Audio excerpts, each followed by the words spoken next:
בוקר טוב לכולם, שמי חורש בן עמי.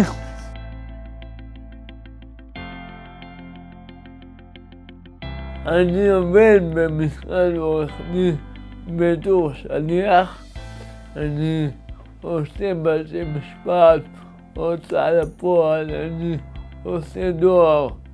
יש לי ביטחון עצמי, יש לי מי שתומך בי, ואני לא מפחד. מגיל 0 אמרתי, חורש, הכל יכול. חורש לא מוותר.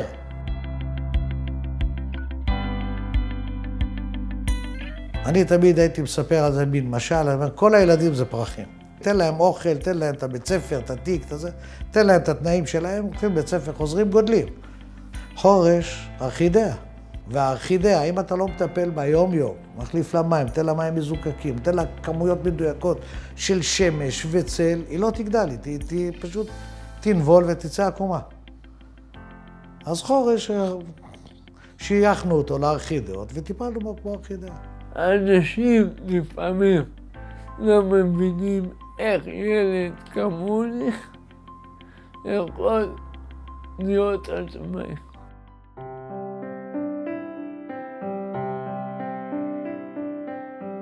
אני אומר, אני לא מתבייש.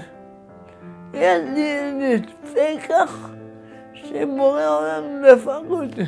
אני יכול להסתכל יותר, אין לי חשיבה כמו בן אדם רגיל. חורש בסך הכל מצליח להבין ולומד. לכן אני סומך עליו. אני לא סומך על החברה. כי יש אנשים טובים, יש אנשים שחבל על הזמן. אבל יש גם לצערנו אנשים שהם רעים. אתה אומר לו, זה לפעמים מעצבן אותי. ואני מתבאס בזה. משה רבנו שם את הפחם בפה והוא למד, אבל הוא גמגם כל החיים. אני אנסה למנוע ממנו להרים את הגחל הזה, אני אתן לו לקבל כפייה רק מגפרור. רק מטעויות לומדים. אם אני לא אעשה טעויות, אני לא יודע. החורש בסך הכל הוא אדם. הוא אדם שרוצה את החופש המלא, כן? אבל אי אפשר לתת לו את החופש המלא. זה לא רק הוא. אני מרגיש שכולם מחליטים בשבילי. כל עוד הוא ישמע, כל עוד הוא באזור שלי, כל עוד אני אוכל להכווין אותו, אז אני לא אעשה לו אפוטרופסות משפטית. אם אני תחת אפוטרופסות, אני ארגיש חלום. אפוטרופסות לדעתי צריכה להיות תמיד. זה תלוי בהורה, זה לא תלוי בחוסה. לא יהיה לי עצמו כמו שיש לרוב האנשים. אני אפוטרופוס על הנשמה שלו, על נקודות שהוא רוצה אותן, שהוא רוצה לעשות אותן, אבל אני יודע שפה הן מסוכנות לו, אז אני אבלום אותו.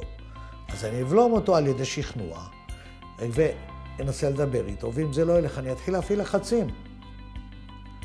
ואחד הלחצים הכי גדולים על חורש, אני אהיה אפוטרופוס שלך. אני אעשה אפוטרופוס, תיזהר. אז הוא נסוג. אבל אני מבין את הפחד שלו, ומבין הכל, את הדאגות שלו.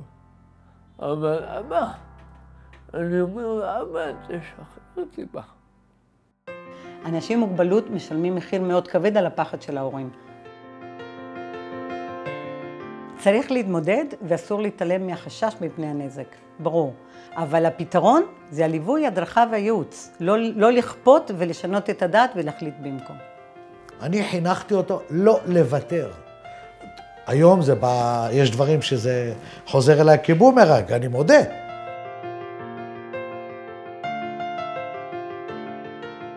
אני מבין את הפחד, אבל אני לא מחפש הגבלה, אני מחפש הבנה. מי שיבוא יכווין אותי. אני אגיע לעצמאות, אני יודע שאני צריך חברה, אבל בסופו של דבר אני אגיע לעצמאות.